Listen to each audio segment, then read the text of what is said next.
Morose साहब, आज PTI के जो वर्कर्स थे उन्होंने पटाखे भी खरीदे हुए थे, कुछ लोगों ने मिठाइयां खरीदी हुई थी, ढोल वाले भी मंगवाए हुए थे। सबका ख्याल ये था कि आज डेफिनेटली खान साहब की, शाह महमूद कुरैशी साहब की, दोनों की जमानत हो जाएगी।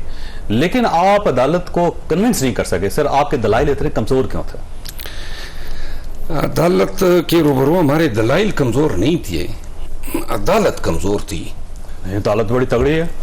तगड़ी वो तो उन्होंने कहा था कि मैं दिलावर नहीं हूं, दलेर हूं। ये जज साहब के अपने अल्फाज थे। देखिए, मैं आपको अर्ज करूं, अगर आप मेरे एक हफ्ता पुराने ट्वीट्स देख लें तो मैंने एक हफ्ता पहले कहा था कि इन जज साहब ने जमानत नहीं देनी है।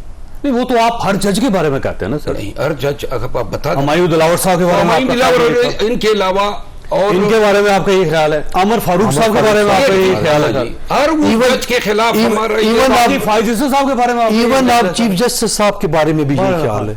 इन्होंने ऐसे इम्प्लीमेंटेशन नहीं करवाई, ये नहीं किया, वो नहीं किया। नहीं, चीफ जस्टिस बंदियाल साहब की बात कर जी, उन्हीं की बात वो तो मैंने कहा है कि इम्प्लीमेंटेशन करानी थी। पहले जरा ये सैफर की केस पे जो अबुल असनात जुल्करनैन साहब का जो आज का फैसला है, बात यह है कि ये बुनियादी हक हैं इस रूए ज़मीन पे जितने भी लोग पैदा हुए हैं कि उनको ट्रायल जो हो या उनके जो फैसले वो मुनसिफ करे। ठीक है।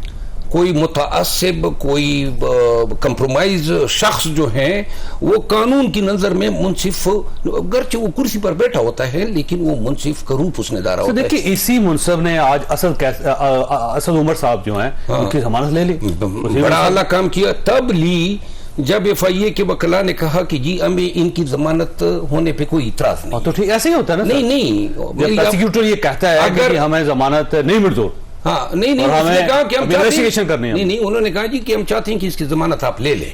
तो लिहाजा जब मियां बीवी राजी, दोनों राजी थे, तो इन्होंने ये भी कहना था कि इसकी भी मैं आपको अर्ज कर दूं, ये जो जज साहब हैं ये सिर्फ जमानत से एक्सपोज नहीं हुए हैं। 3 दिन में NJPMC ने ये फैसला किया है कि पोस्ट अरेस्ट बेल डिसाइड होनी है बाद अज गिरफ्तारी। ये आज 17-18वां दिन था उस जमानत को, जिसके लिए ये 9 अयाम छुट्टी पर गए ताकि तवालत हो सके। तो सर, ये पहले जज नहीं है जो छुट्टी पे गए? नहीं जी, मैं आप अर्ज करूं, बेलो वो आप याद करें कि शायद खाकान अब्बासी साहब का जब वो थे, उनका जो वकील था, 15 दिन बाद उनकी मुलाकात हुई थी। मुलाकात अलग चीज है, जमानत की तरफ, जमानत के लिए भी सर 2-2 साल रहे हैं सर वो जेलों में। कैप्टन सफदर की सजा 1 साल 3 महीने थी और वो 4 महीने के बाद फाजिल दोस्त को कैप्टन सफदर की वो याद है, लेकिन आपको भी तो खान साहब नहीं। अच्छा, एक बात शायद ये भूल गए हैं जो साहब, आपके प्रोग्राम में मैंने ये कहा था कि जिस अंदाज में खान साहब का फैसला हुआ ये गलत है और डिफेंस ना करना ये बहुत बड़ी ज्यादती है। आपने कहा था और बहुत बड़ी ज्यादती है। मेरे ये चीजें जो ऑन रिकॉर्ड है बात। सर, मैं जरा वो जज साहब, देखिए जी, ये जज साहब जो हैं 30 अगस्त को गए, अटक गए अपनी अदालत लेकर वहां पे। जब आप सुबह पंजाब में जाते हैं और मेरे फाजिल दोस्त अगर ये कह दे कि ये मैं गलत कह रहा हूं तो फिर मैं अपने अल्फाज वापस ले लूंगा। गलत किया ना इन्होंने? नहीं, अगर ये चूंकि कानून से आगाह हैं, जानते हैं, जुल्करनैन अबुल असनात जुल्करनैन सब गए अटक 30 अगस्त को और उन्होंने अदालत अटक में लगाई। मैंने इस चीज को चैलेंज किया हाई कोर्ट में कि ये किस कानून के तहत गए हैं, नंबर 1। नंबर 2, लॉ मिनिस्ट्री ने एक एनओसी जारी किया कि हमें चेयरमैन PTI के ट्रायल अटक जेल में कराने पे कोई इतराज नहीं है। अब सवाल ये पैदा होता है कि ये ट्रायल के शिफ्टिंग के आर्डर किसने किए? सर, मसला ये है कि आपको याद होगा कि हुमायूं दिलावर साहब के बारे में आप सबका ख्याल था कि वहां पे इमरान खान साहब को नहीं जाना चाहिए, उनका सिक्योरिटी इशू है। फिर आपने हुमायूं दिलावर साहब को बुलवाया वहां पे जुडिशियल कॉम्प्लेक्स में। अगर वो जज साहब वहां पे आ सकते हैं सिक्योरिटी कंसर्न से, तो ये जज साहब जो है वो अटक जेल क्यों नहीं जा सकते? नहीं, ये खुद उसी कॉम्प्लेक्स में बैठता है। सबसे महफूज जगह इस्लामाबाद में यही कॉम्प्लेक्स है और हमेशा से नोटिफिकेशन भी गवर्नमेंट ने यही किए थे खान साहब के लिए। जब भी उनकी आप ये चाहते हैं कि इमरान खान साहब अटक जेल से यहां जरूर आए ताकि उनकी सिक्योरिटी नहीं चाहते, कानून कहता है वो बढ़ जाए उनका। कानून कहता है कि जब किसी और ये ट्रायल तो अभी शुरू ही नहीं हुए हैं, ये तो प्री ट्रायल प्रोसीडिंग ठीक हो गया। पाशा साहब, वैसे ये फरमाइए सर, ये कंट्रोवर्सी क्यों है? मसला जज साहब ने जमानत ले ली तो PTI की तरफ से ये ख्याल ये, बल्कि ट्रोलिंग शुरू कर दी जजिस की, अब तो बड़ी खौफनाक ट्रोलिंग शुरू हो रही है कि जानबूझ के उनको जेल में रखा। आप देखें कि जस्टिस आमर फारूक साहब के खिलाफ जिस तरह हुई इस्लामाबाद हाई कोर्ट में, नहीं होनी चाहिए। हमने इसको भी कंडेम किया, फिर हमारे ऊपर इल्ज़ाम लगेगा कि हम नून के हैं। असल में मैं ये समझता हूँ कि जो बार का नुमाइंदा होता है ना, उसने हर पार्टी से वोट लिया होता है, ठीक, और उसको कोई हक नहीं पहुँचता कि वो कामयाब होने के बाद किसी एक पार्टी की नुमाइंदगी करे। ठीक, बिल्कुल ये ज्यादती है। जब तक आप उस ओहदे पे हैं, आपका किरदार जो है वो गैर जानबदार होना चाहिए और किसी भी एक पार्टी की तरफ नहीं होना चाहिए।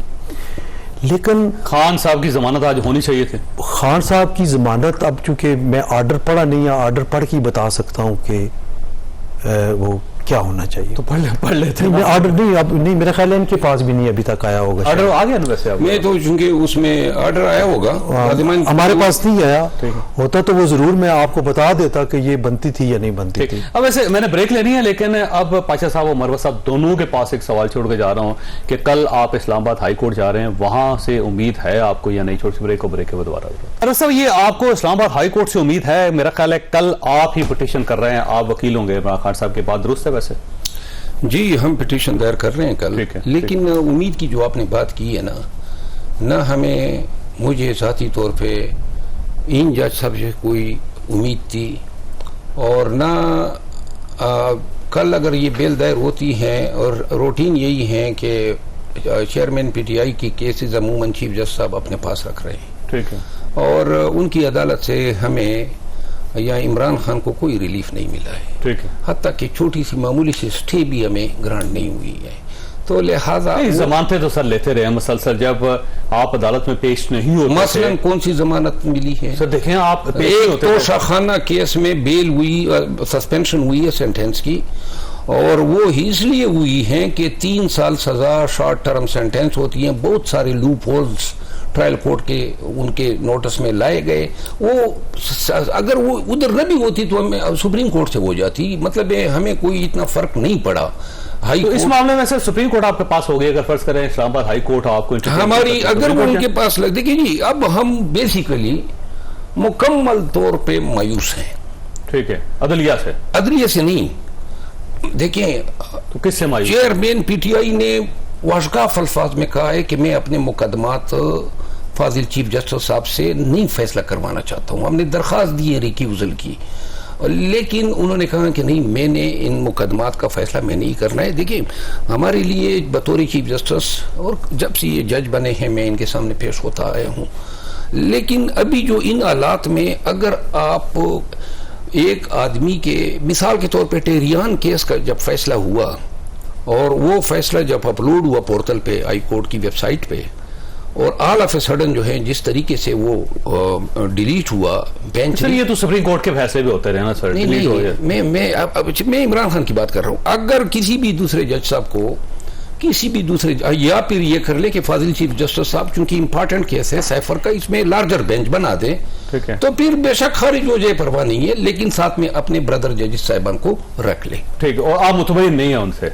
मैं देखिए, जो अगर मेरा क्लाइंट, मेरी जात का मसला नहीं है, आप जजी से गैर मुतमईन है, कहीं ऐसा ना हो कि इमरान खान साहब के जो वकला हैं, इमरान खान साहब उनसे गैर मुतमईन हो कि ये मेरा केस ही लड़ पा रहे? देखिए जी, वकला जो है, हम बहैसियत वकील निज़ाम से भी लड़ सकते हैं, बहैसियत वकील नाइंसाफी के साथ लड़ सकते हैं, लेकिन अभी हम लड़ रहे हैं अदालतों से।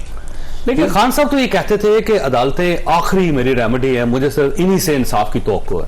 अगर तो आप, मेरा ख्याल है, अपने व्यूज चेंज कर लिया आप लोग। नहीं, देखिए जी, पाकिस्तान में अदलिया, जब ये बेंचेस के मामले पे चीफ जस्टिस साहब जो बंदियाल साहब है, उन्होंने जो कंट्रोवर्सी पैदा की, उसका खमियाजा हमें भुगतना पड़ा। क्या इमरान खान ने भी कहा था जी, फुल कोर्ट बना देना, क्या तकलीफ होती थी अगर सारी। अच्छा साहब,